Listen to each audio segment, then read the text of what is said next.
remove from our lives everything that depends on sand, and the world would look very different. We would have no glass, no computer chips, we would have no buildings. We're just not aware of how important sand is to our daily lives. Sand is a massively underestimated resource. You can't build a house or a building without sand, and this sand has to come from somewhere. Unfortunately, we can't use the desert sand of the Sahara or any other desert for construction purposes. You hear people talk about the end of oil, but nobody's talking about the end of sand. Per noi la sabbia è maggiore dell'oro. The demand for that resource is such that the illegal excavation and commerce in sand is a worldwide problem. Singapore is being accused of expanding its coastline with illegally dredged sand from neighbouring states. Mining giant accused of illegally taking. Illegal bit sand mining is becoming an international challenge. The sea is this huge trade around the world of sand moving from one area to another, and it's often ripped up from beaches.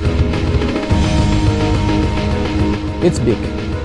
This is big business. Si on fait l'extraction sauvage, que ce soit dans les rivières, sur les plages ou au large, on va aboutir inexorablement à une disparition des plages. Or, les plages reculent. Et ça, c'est une tendance qui est globale.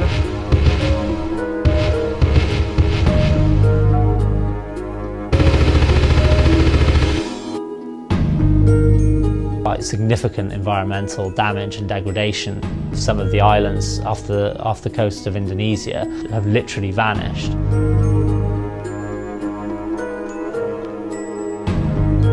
We lost our environment. We lost our livelihood. We lost everything. When you are dredging sand, then whatever living communities are there will just be eliminated.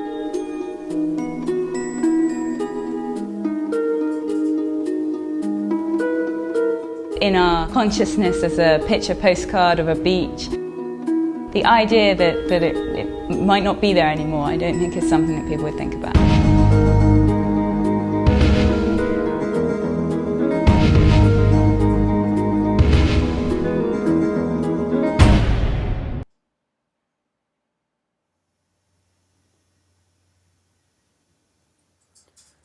Okay. So this is to test the microphone. My name is Simon Lamb. I'm a scientist. In fact, I'm a geologist.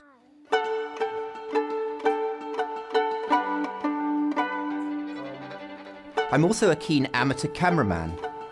So this is the crew. One cameraman, one chap roped in to do the sound who happened to be walking past the door. And looking like a complete idiot.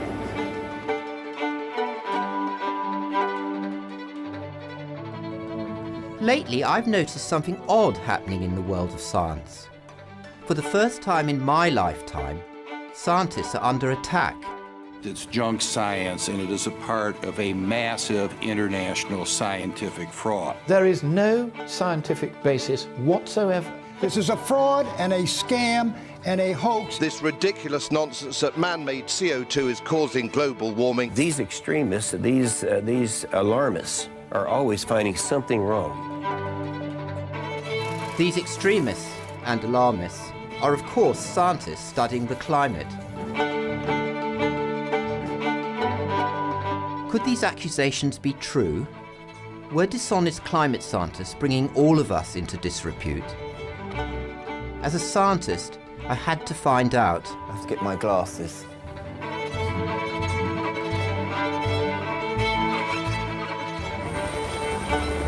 So I decided to make a film about the scientists at the centre of all this controversy. It took me to the ends of the earth and underneath it. So Mark, where are we now? We're in a tunnel in the Taylor Glacier in the dry valleys here in Antarctica. I've looked into the future and travelled back in time. I've even been somewhere where time seemed to stand still. We are highlighting in blue those issues that are within the mandate of the group.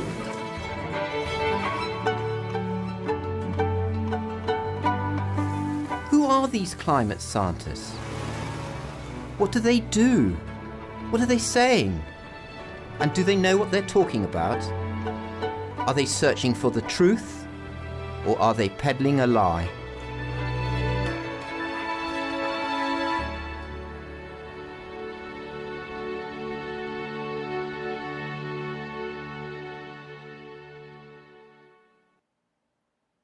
Yet we can say we know what transition is. Transition is really a process of exploring what's best practice in terms of how to set up currencies or food systems or local energy or companies, these kind of things, and gathering people together who are similarly passionate about it. Starting an awareness raising program that leaves people inspired and wanting more rather than feeling suicidal. It's about forming a number of working groups to start looking at different aspects of this, having a big launch event, using tools like open space to facilitate big community brainstorming events, and then building up then to the creation of a plan B for the community, and then starting to implement that and drive it forward.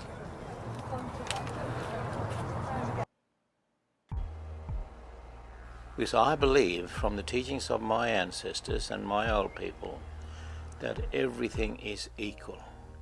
And the mistake humans have made when we became materialistic, we put ourselves above that and have openly destroyed and boasting about it, destroying other forms of life, which is so important to our own survival. That's the ridiculousness of it. We are killing what's there to care for us. You've got to be rumma. It's crazy. What's the matter with these people? Where have they come from? Don't they know they are killing when they cut down the forest and kill the kangaroos and the emus and upset the water, contaminating the air we breathe? They are killing themselves. It's suicidal, self-suicidal. And the sooner we can become aware of that, because in our belief system, we are caretakers for all that there is on behalf of our children's children and their children. In America today, 1 in 6 people, including hardworking men and women, suburban families, and young children are struggling with hunger.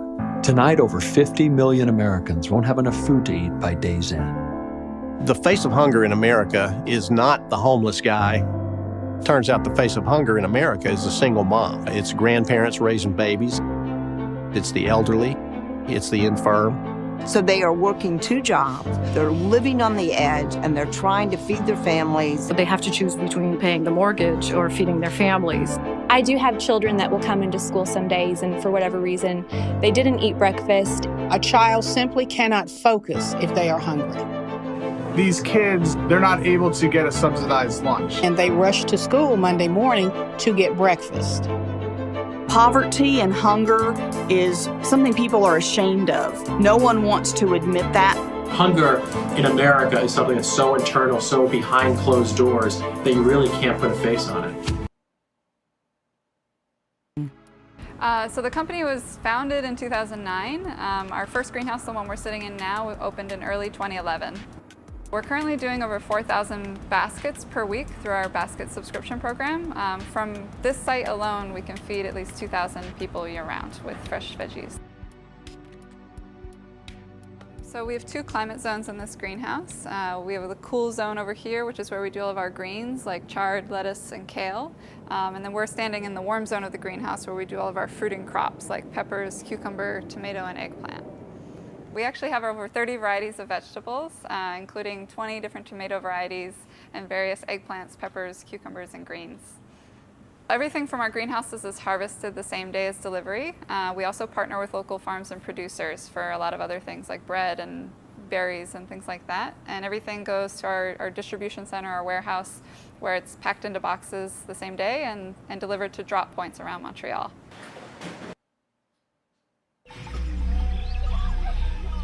My people live in a very remote area.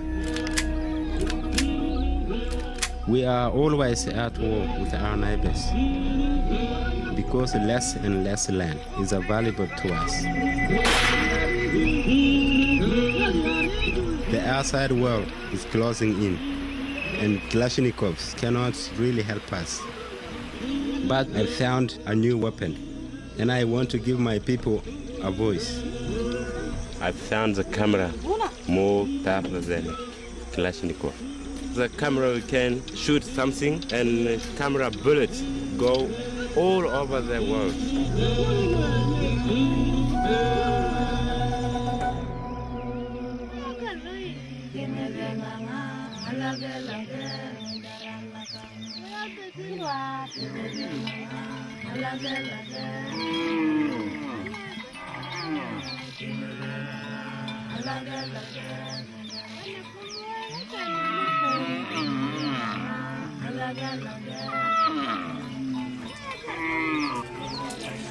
My name is Ulusorali Ulebui. This is Melisha, my half-brother. I filmed many films about MURSI culture and their neighboring tribes, and I showed my people and I really love it. Girls, women and friends, all the people, they love it very much. I haven't been to school, but in 2000 I went to Australia to learn English. And when I come back, I taught Melisha English. And he's a good student. He speaks very well, better than me.